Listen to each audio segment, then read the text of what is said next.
Surely the presence of the Lord is in this place.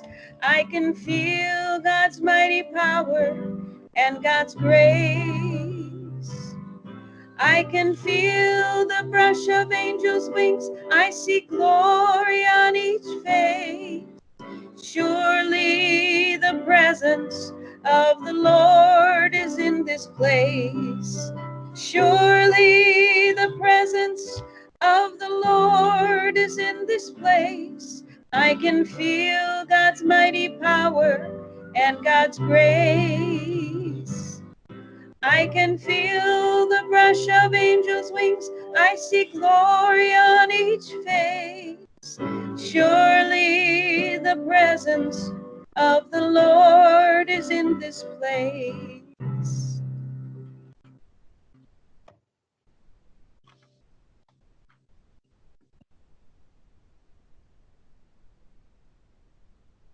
Melinda, let's see. Let's get you unmuted. There you go. Go ahead. Good morning, everyone. This is a strange morning, but I'm glad that we got who we got on. I'm going to kind of bypass most of our announcements. I will announce two things. One, that May 31st, Lori and John are going to be doing a musical Sunday, and June 7th, we have Dr. Goodall coming in. So coming together here today, we create a collective divine heartbeat. May we who gather receive the nutrients needed to grow and recognize the divine mystery within. May we experience the reflection of divine love in each other and in ourselves. May our circle always be sacred, honoring the healing, teaching, receiving, and growing of each spirit that enters. May the truth always abide and peace always bless us. Please join me in the Lord's Prayer. Our Father, who art in heaven, hallowed be thy name. Thy kingdom come, thy will be done, on earth as it is in heaven. Give us this day our daily bread, and forgive us our trespasses, as we forgive those who trespass against us. And lead us not into evil. Oh my God, I totally freaked out just then. Whew. And lead us not into temptation, but I know, deliver us from not, evil. Yes. For thine is the kingdom and the power and the glory forever. Amen. I love teamwork. Yes, teamwork. Okay. Okay. If you can mute your own microphone, Yes. Melinda, that would be great. Okay. Well, good morning, almost afternoon, everybody. I can't thank you guys enough for your patience and persistence in getting us to here right now. And the thing of it is, as we just take a deep breath and settle in, we realize we're all exactly where we're supposed to be at exactly the right time, with exactly the right energy, coming together in this space and this time. Even if you're listening to this later after it's recorded, this is all exactly as it's supposed to be. So, and I bring myself to you today in a very personal way, unintended, but it works. No makeup, no hair done, no jewelry. Once we kind of realized the technicalities that were glitching out on us, we just kind of threw ourselves in to figure things out. And so I think it's kind of neat with the message that's coming through today that I'm just kind of here very raw with everybody. So let's see here. My first message had to do with Zoom, and so I don't think that applies much right now. So we'll just start. Oh, go ahead and take a deep breath. Again, close your eyes and just center yourself, opening your heart to the circle of love of people that are here, for all those that will join us at any given time. Know that the message that's delivered today will hit some of us directly, will hit some of us a little maybe off center, and the rest of us are holding space for those that need this message right now. We're here to create that circle of support for each other as well as for ourselves. So we call in our collective ancestors, our angels, guides, guardians of the 6 directions, the 13 clan mothers, all of our teachers, especially Gloria, Dr. Goodall, Jean, my teachers. And as we enrich ourselves in the sacred circle of sentient beings all together, we call on their collective wisdom to help us open our hearts right now and our spirits, as today we contemplate God. We contemplate the unconditional divine energy in the universe. So, who is God? Who's God to you? What effect does God have in your life, if any, as that word or as whatever word you use for your higher power, creator, great spirit, universe? Okay. But today I'd really like to kind of explore how we think, how we believe, and how we connect to that higher power. In the realm of thinking, we have been conditioned to think of God in very particular ways. This is the sociology of God, okay? So there's an ancient parable about the elephant. So picture, if you will, many blind people with an elephant in the middle of them. And they can't see this elephant. They're just touching different parts of the elephant. So in contemplating what God is, one of the blind people by a leg might say, oh, God's like a tree, feeling that leg. And that's the concept of this is God in front of you. God is like a tree. And maybe the person by the tail says, God's like a rope. And by the tusk is like a spear. The ear, God is like a fan. Or somebody just touching the side of the elephant, God is like a wall. They're all facets of the same animal, yet each person is experiencing what their perception of this is very differently. And they are all true. They're all true. And the kind of neat special gift of Angel's Landing being a spiritual center rather than being a particular religious, having a particular religious dogma or sect, is that you're allowed to explore and keep exploring that elephant blindly and figuring out, how you can experience this amazing God in front of you from all different aspects. But first you have to kind of figure out where's the aspect you're already at. And many of you may already be there. And if you are, then I encourage you to explore the unknown of different areas. And if you're not sure where you're at now, then it's time to kind of dive in a little bit deeper and figure out what is right in front of you. What is your experience? Understanding that, your belief is one perspective, and you can broaden your perspective or hone in on your perspective. So that's kind of this idea of how we think about God. What is the way you think about God? How is that defined?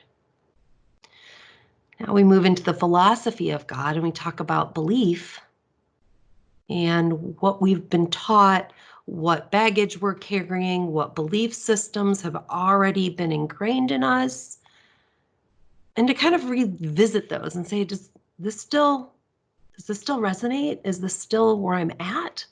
So it's really interesting. There's actually a new kind of field coming out called neurotheology. And Dr. Newberg is the one coming up with it and kind of fronting this. And neurotheology, the study of God and the brain. And he came across a really interesting he did an experiment with some really interesting information. And so in having various people with various beliefs sit in meditation, and it was doing meditating for about 10 to 12 minutes on who God is, or on God in general. I don't want to falsely represent his research. Meditate for, I think it was 10 to 12 minutes on God, period. And then they took an MRI of the brain. And what they found was that the frontal lobe, especially, had a lot more activity, a lot more blood flow, and was more highly activated, along with the brain as a whole, but especially the frontal lobe. So that was very interesting. They also did this with atheists, self-proclaimed atheists, people who did not believe in God. And they had them sit for 10 to 12 minutes thinking about God, which they didn't believe in, and they did not show the same brain activity on the MRI. They did not have all the juices flowing and extra red blood cells going to the frontal lobe and activating the brain more. So the interesting part about this research is the fact that belief is very important, number one. And number two, spending time in meditation actually gives you a stronger connection with that what you're thinking about. So whether you are clearing your mind to be a fertile place of God connection, or you're actually contemplating God, you are fertilizing that connection, that communication. And that leads me into that third piece. How are we conditioned to communicate? Is that serving our highest good? So we often talk about the form of prayer is our communication with God. Fabulous. But what does prayer look like to you? How were you trained in prayer when you were young? What were you taught about prayer? Do you do specific prayers that you have memorized, like the Our Father, like the Rosary? All good things, but just look at that. Is that the elephant in front of you? How much do you talk to God more casually, more personally? What's that relationship look like? What's that connection? When do you feel most connected to the divine? Is it usually something from outside of you that inspires it? Or is it a place you find inside of yourself? So if it's a place you find inside of yourself, then kind of, moving around that elephant to find different things would be, how do you see what you find inside of yourself reflected back at you in the world? And if you're a person who tends to touch base with God or with divine energy more from outside stimulation, how can you pull that further in and really bring it into the marrow of your bones? How can you self-identify with that which you see on the outside? How can you further that connection? That's spirituality. That's your personal relationship. And no matter how many years you've been practicing it, no matter how old you are, how new or young you are on your spiritual journey, there's always more. There's always more, and there's always the mystery to contemplate. So kind of diving into that, that's what this all is about. How do we continue to deepen our connection, or renew it, or reinvent it? I had a dream I want to share with you. In the dream, I recall I was traveling over a bridge and somehow ended up in the family room I grew up in. And in that place, I was paying attention to a lot of different things going on around me. And all of a sudden, out of the blue, which was a fairly, normal thing then, but it hasn't been for a while, my dad showed up like he was coming home from work. He had on his trench coat, his suit and tie. He was carrying a briefcase. I could hear the click-clacking of his shoes exactly as I remember as a child. And he showed up in my dream. And I lost my dad almost 15 years ago. But there he was. And my heart just burst. It was so wonderful to see him. I could smell him. I could feel him. There was this overwhelming comfort that came over me. And I just wanted to throw my arms around him. And that's what I did. So jumped up, gave him this big hug. And what I was really, really tuned into was the fact that I was on my tippy toes. I was on my tippy toes. And instead of him being much taller than I, instead of my arms being around his waist, I was on my tippy toes and trying to put my arms around his neck. And I was like overwhelmingly like straining so hard to kind of be big enough to hug him that way. I remember that really well in my dream. And as soon as that kind of strain got almost to the point that I realized I couldn't do it, there was this message. He didn't say anything in the dream, but the message was like, just, relax. You don't have to work so hard to give me a hug. Like, just go back down on your heels and just, kind of cozy in naturally, a lot more naturally. I don't have to, it was like this feeling of like, I don't have to be so big. Just relax and receive the hug and just let him hold me. And the minute that awareness came over me, I woke up. I woke up and it was just like, wow, I was just right there.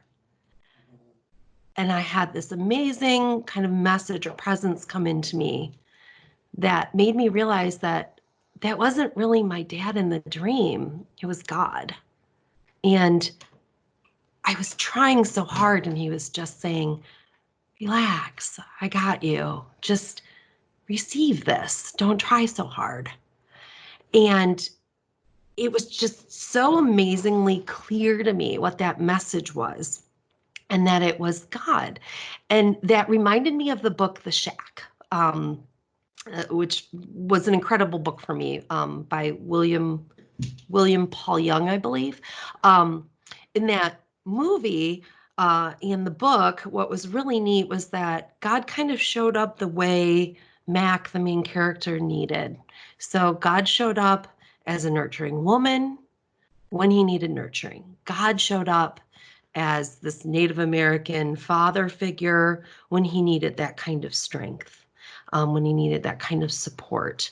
And God shows up in all the ways that we need, but usually we're in the way blocking what it is to allow that to come through.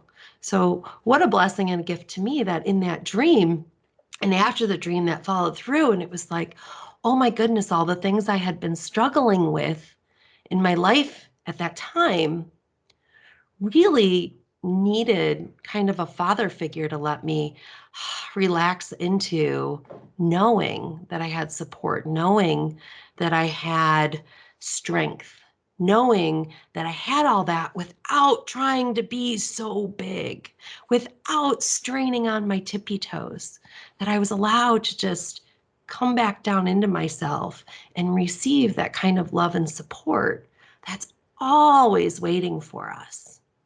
And it's showing up exactly how you need it. But usually we're blocking it. So whether we need God to be our father or our mother or our sister, brother, a friend, a teacher, a listener, whatever it is we need, this divine presence in the universe is just waiting to meet us right where we need to be. We just need to get out of our own way to let it happen. So God shows up as exactly what we need when we need it so that we can heal. And it takes kind of strength and a letting go to let that happen so that we can allow it. And we have to break through those expectations and constraints that we put on ourselves to just kind of let that flow, to just let it flow, to let that single divine energy expressing as pure unconditional love in. Because what we forget when we focus on love is that we're very, first and foremost, meant to receive it. We are here to be loved. And in order to love others, we have to receive and be loved first.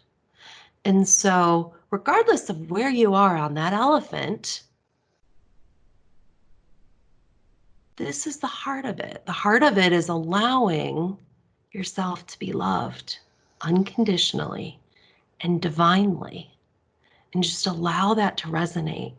And so, you know, we have this purpose of being loved, but we just put up all these blocks to it. We forget that it is the foundation of us, of our beingness, because we get so wrapped up in our doing. Who are we based on our deeds and what we do? Deeds can also be built in your beingness. Your worth is already there. You're already worthy of love. It's just we're in this kind of mind trap of not accepting that yet. So, with all of that in mind, close your eyes and let's go into a little bit of a meditation to try to clear some of that and open ourselves more to this and, kind of explore your part of your elephant. See where God is with you today. Okay? So get comfortable. Tap into your breath. Close your eyes. We're going to set the intention to clear out all the obstacles that prevent us from receiving love. So let your breath become a little bit deeper, a little bit slower. Activate that third eye and open your hearts.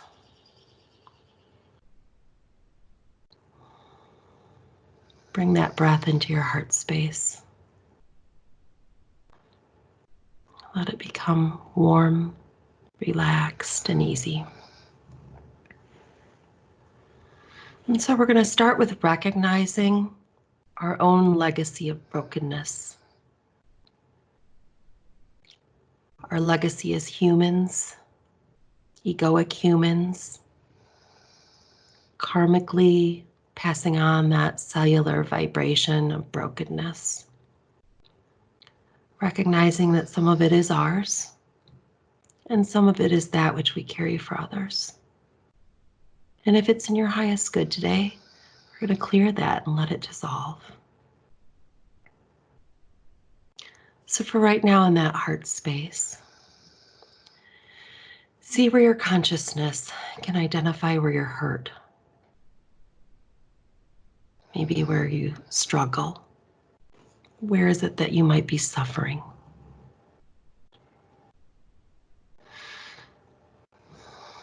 And just sit with that, see it.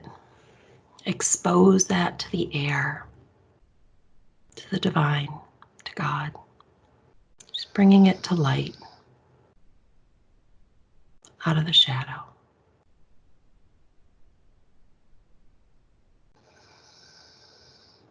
Recognize if your breath is getting a little more shallow, if it's getting a little faster, because sometimes it makes us a little anxious to look at these things. So while holding whatever it is you're looking at, in your mind's eye, just kind of bring breath to it, bring light to it, surround it with love. Hold it gently in the palm of your hand and simply open yourself to the idea of healing. You don't have to do anything special. Just be there without moving or changing your thought to hide it or to change the pain cycle. Just be right there with it.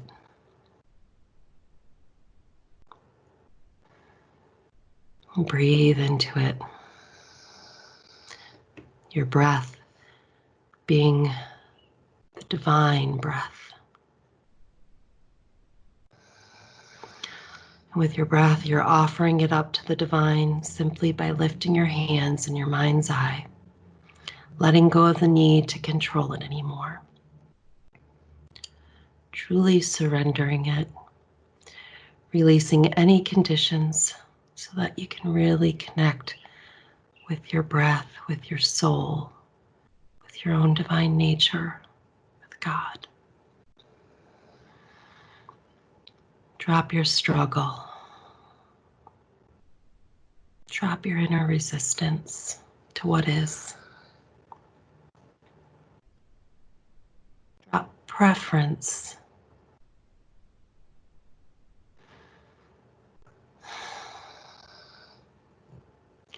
Drop expectation.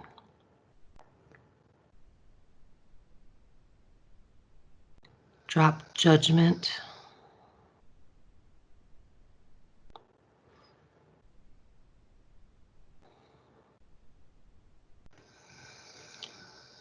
Drop the propensity to seek pleasure or avoid pain. All part of your egoic mind. Drop seeking outside of yourself with your mind. Seeking approval, seeking comfort, seeking any kind of stimuli. They're all illusions. What is real is within you. So stay focused inside. Align your individual will with your divine will, that which is of your highest good.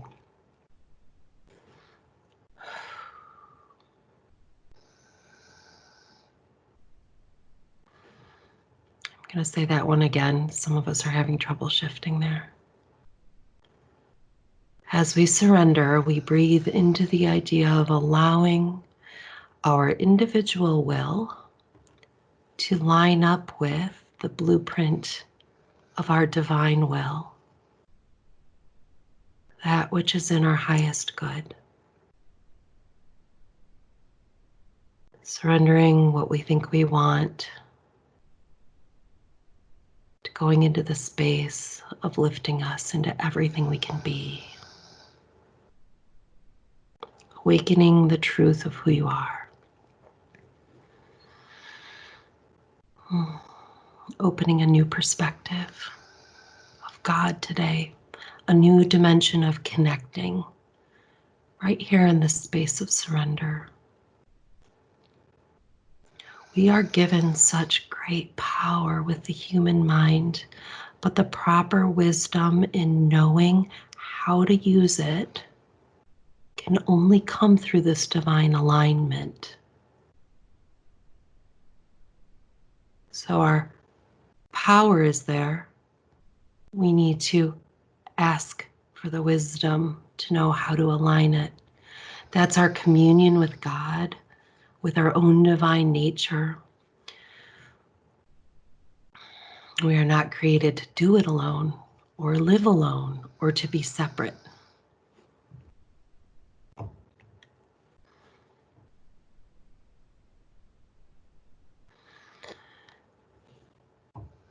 Recognize how we are all one.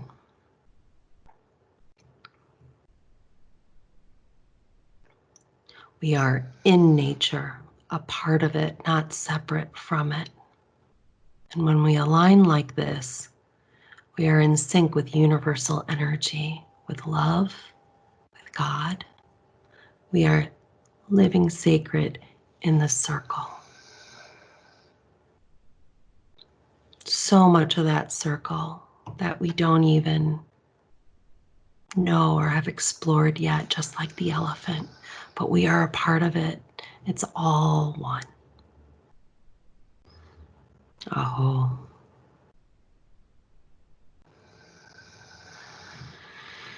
So a few more deep breaths, really pulling all of that work down through your body, through your feet to Mother Earth. Connecting, keeping that strong connection up through your seventh chakra, keeping your third eye open and your heart space vulnerable, surrendering. Come back to us. in this sacred circle that holds you, that gives you the sacred space to always connect this way.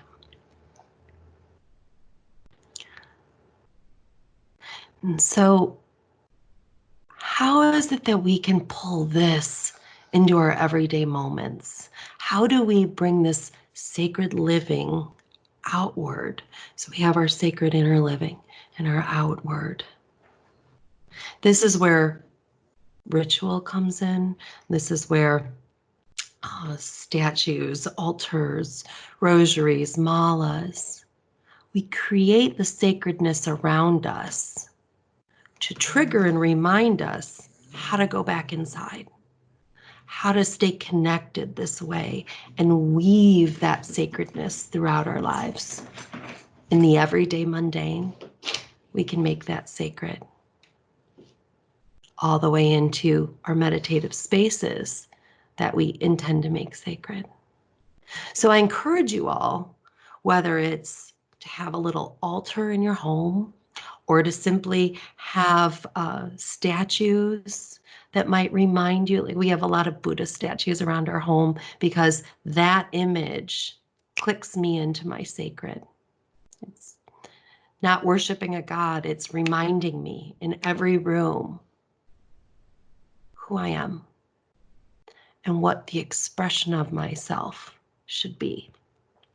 Wearing malas on your wrist, carrying rosaries, certain jewelry, even just taking Post-it notes and sticking them around the house, putting one on your mirror, reminding you, you are here to be loved. Some of us do chanting, silent chanting in your head, having a mantra that you always go back to that helps pull you back into your breath, that helps you pull you back into creating the sacred space inside of you. And how do you create the space around you to be sacred? So put some thought into that. That's also kind of exploring the elephant. Rituals, ceremonies. You know, we get together for our Sunday service, and this is a certain ritual and it is a ceremony. But what do you do on your own? Do you pray every day? Formally, informally? Do you meditate? Do you have practices? When you're doing the dishes, is it just to get the chore done? Or can you do it in a way that's very mindful and offer that sacred act up? I've always loved the Zen saying, chop wood, carry water. Chop wood, carry water before awakening or before enlightenment. And after, chop wood, carry water. Life will look the same either way, but it's the reverence that you bring. And reverence doesn't mean seriousness. It doesn't necessarily mean, always having this reverent, pious type of expression. That's one area of the elephant, right? But if I kind of feel my way around to another, it can be great joy. It can be great sorrow. It can be lightheartedness. One of my favorite ways to be spiritually connected is to gather with loved ones around my table, break bread, and share time together. And that is a sacred act also. So just reflect. How, if you don't already have those touch points in your life, can you create them for yourself? So that's part of, talked about that a little bit in last week or the week before in our later fellowship circle. But I wanted to bring that into the service and inspire you with some ideas of how you can kind of rebirth your connection to God, your communication with God, your belief in God. What is the truth for you? And to remind you that you are here to be loved.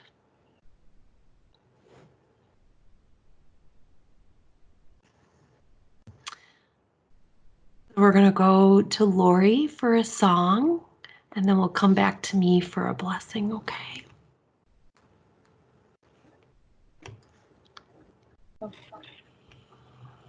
You got to accentuate the positive, eliminate the negative, and latch on to the affirmative. Don't mess with Mr. In Between. You got to spread joy up to the maximum, bring gloom down to the minimum, and have faith or pandemonium's liable to walk upon the scene. To illustrate my last remark, Jonah in the whale, Noah in the ark.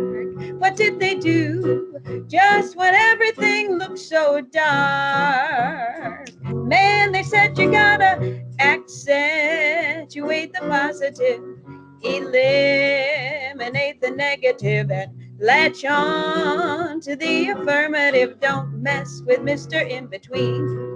To illustrate my last remark, Jonah in the whale and Noah in the ark.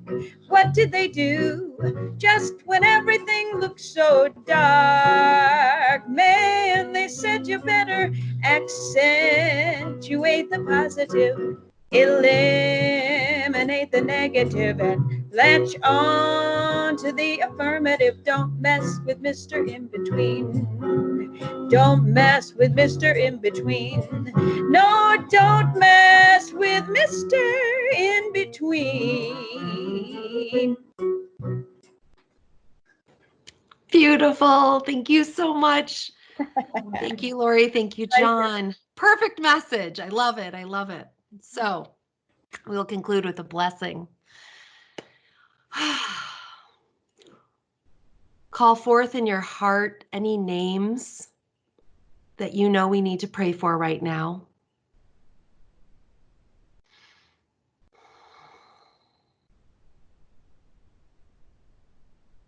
May your feet always take you back to the divine grace offered to you.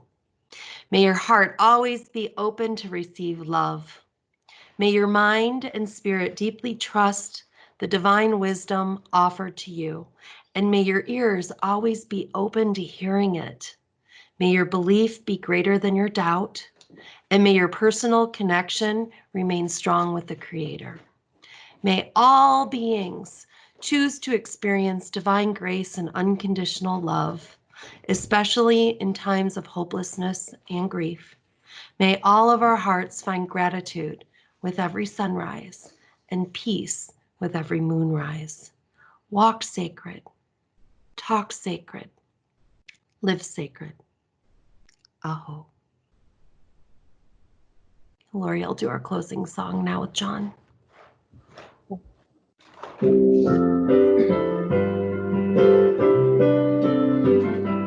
Let there be peace on earth, and let it begin with me. Let there be peace on earth, the peace that was meant to be, with God as creator.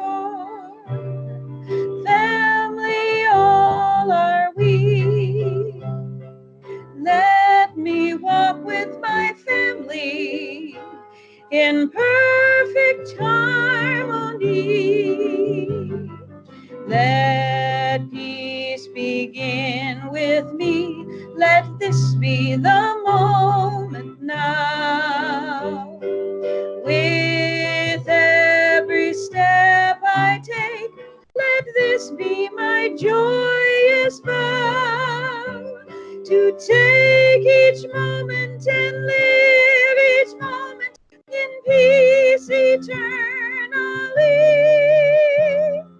Let there be peace on earth, and let it begin with me.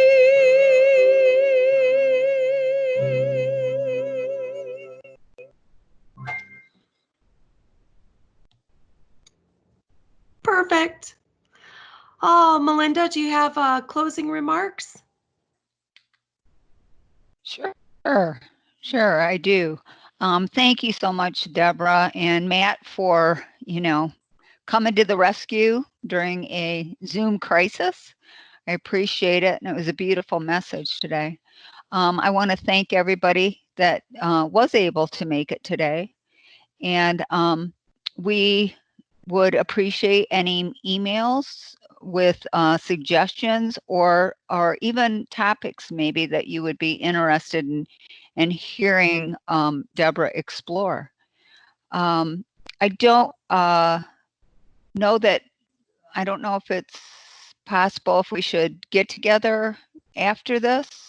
Deb, how do you feel about it since we can't Anybody that see wants each other? to stay on can check in with each other, and then we'll wrap it up. Okay. It's optional. Okay. Thank everyone who continues to support Angels Landing through this. You can do PayPal through our website. There is a donate button. It was brought to my attention today that it is not a traditional way that PayPal works, but I did get a notification from PayPal, so I'm assuming it's still secure. If you don't feel comfortable with that, feel free to either send your check to me or to the church. I go there periodically and pick up mail. And I guess let's just do a check-in if we want to. Sounds good. Thanks for everybody for joining us. And you can all, it looks like I had everybody muted. You can unmute yourself and chat for a few minutes. Hi, Deb. Everybody. Hi, Deb. Look forward to seeing you all soon. Thank you, Deb.